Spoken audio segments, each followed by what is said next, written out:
pernah kepikiran soal coding tapi langsung jiper duluan? Tenang aja, hari ini kita bakal bongkar habis-habisan mitos itu pakai alat yang super asyik namanya Scratch. Kita bakal lihat bareng-bareng kalau coding itu ya bisa seseru main game loh.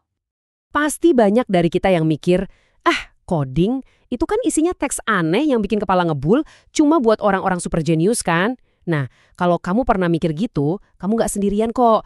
Itu mitos paling klasik soal coding. Tapi, gimana kalau saya bilang anggapan itu salah besar? Buang jauh-jauh pikiran itu. Karena coding sebenarnya bisa terasa kayak lagi main. Coba deh bayangin kamu punya sekotak Lego, tapi digital. Setiap baloknya itu bukan cuma balok biasa, tapi sebuah perintah. Tugas kamu cuma susun-susun aja balok-balok itu buat bikin sesuatu yang wow, luar biasa.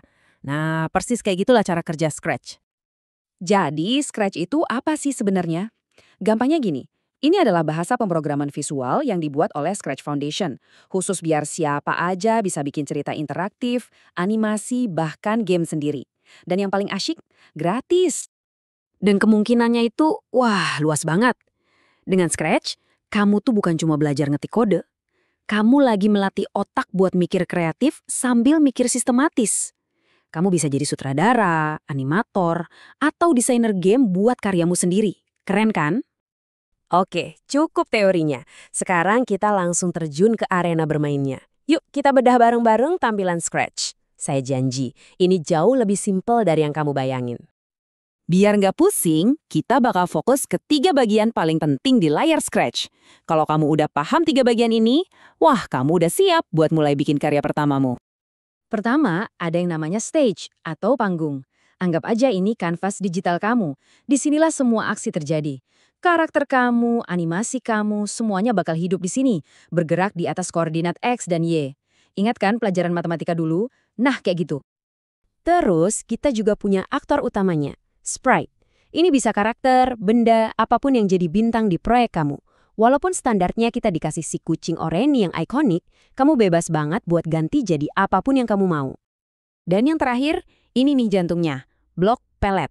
Anggap aja ini kotak perkakas kamu, isinya semua perintah yang bisa kamu kasih ke sprite. Semuanya udah dikelompokin rapi berdasarkan warna dan fungsinya. Praktis banget. Oke, kita udah kenalan sama kotak perkakasnya. Sekarang, yuk kita intip lebih dalam lagi isi balok-balok perintahnya dan gimana caranya kita pakai balok-balok ini buat ngobrol sama para sprite kita. Nah, ini dia rahasianya. Kamu nggak perlu ngetik kode yang bikin pusing. Di Scratch, kamu cukup drag and drop. Seret balok perintahnya, lepas, terus sambungin kayak lagi main puzzle. Beneran, cuma segitu doang. Yang bikin makin gampang, semuanya itu intuitif banget. Setiap jenis perintah punya warna sendiri. Biru buat gerakan, kuning buat pemicu atau event, oranye buat logika kontrol, dan ungu buat suara. Jadi, nyari perintah yang kamu butuhin itu cepet banget. Oke, kita udah bisa kasih perintah-perintah simpel. Sekarang, ayo kita naikin levelnya sedikit. Kita bakal lihat gimana caranya bikin sprite kita bisa berpikir. Maksudnya bisa ngulangin sesuatu, bahkan bikin keputusan sendiri. Disinilah keajaiban coding yang sebenarnya dimulai. Kamu pernah nggak sih bosen banget ngerjain hal yang sama berulang-ulang? Pasti pernah kan? Nah, kalau komputer mereka itu juaranya pengulangan. Nggak pernah capek, nggak pernah ngeluh. Konsep inilah yang kita sebut loop. Di Scratch ada 2 jagoan perulangan. Yang pertama, repeat loop. Ini tuh kayak kamu niat mau push up 10 kali. Udah, selesai. Ada batasnya yang jelas. Satunya lagi, ada forever loop. Ini beda cerita. Bayangin aja kayak detak jantung atau napas kita, jalan terus, non-stop, sampai programnya kita stop paksa. Selain bisa ngulang-ngulang, sprite yang pintar juga harus bisa ambil keputusan dong. Nah, disinilah kita pakai logika jika begini maka begitu. Ini yang bikin karakter kamu bisa bereaksi sama apa yang terjadi di sekitarnya. Coba kita lihat contoh simpel ini. Ada kucing, ada apel. Programnya bakal ngecek terus. Si kucing nyentuh apel nggak? Kalau jawabannya iya, si kucing bakal gerak terus ada suara drum. Tapi kalau enggak, dia bakal bilang halo sambil ngemeong.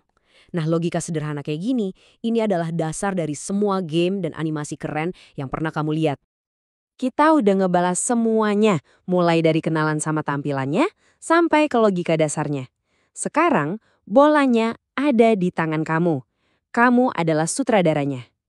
Coba deh kita review singkat.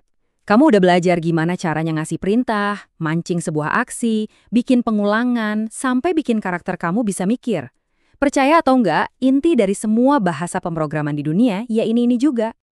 Jadi, ini poin paling pentingnya. Setiap kali kamu mainin Scratch, kamu tuh bukan cuma lagi nyusun kode. Kamu lagi ngelatih dua sisi otak kamu barengan. Otak kanan buat mikir kreatif, otak kiri buat mikir logis. Dan ini adalah skill yang kepake banget di mana-mana. Jadi pertanyaannya sekarang udah bukan lagi bisa nggak ya gue coding, tapi udah ganti jadi, oke, karya pertama gue apa ya? Kamu mau bikin game yang bikin nagih, atau animasi singkat yang kocak, atau mungkin cerita interaktif yang bikin penasaran? Panggung digitalnya udah siap. Sekarang giliran kamu yang jadi sutradaranya.